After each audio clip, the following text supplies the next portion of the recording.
আমরা দেখেছি বিএনপির স্থায়ী কমিটির সদস্য সালাউদ্দিন সাহেব উনি গতকালকের ঘটনায় জুলাই যোদ্ধা যারা গতকালকে আহত হয়েছে তাদেরকে ফ্যাসিস্ট আওয়ামী লীগের অনুসারী হিসেবে তাদেরকে আখ্যা দিয়েছেন।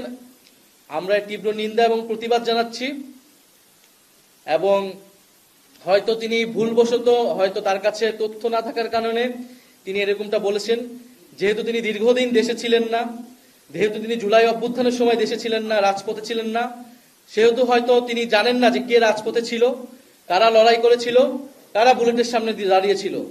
আতিকুল গাজী যার হাত কাটা গিয়েছে তাকে যখন ফ্যাসিস্ট আওয়ামী লীগের দোসর বলা হয়, যখন শহীদ মীর মুগ্ধের বাবাকে ফ্যাসিস্ট আওয়ামী লীগের দোসর বলা হয়, শহীদ ইয়ামিনের বাবাকে ফ্যাসিস্ট আওয়ামী লীগের দোসর বলা হয়, তাদের যে কোনো দাবির জন্যই, দাবির প্রেক্ষিতে সেটা আমাদের জন্য খুবই কষ্টের, খুবই বেদনাদায়ক।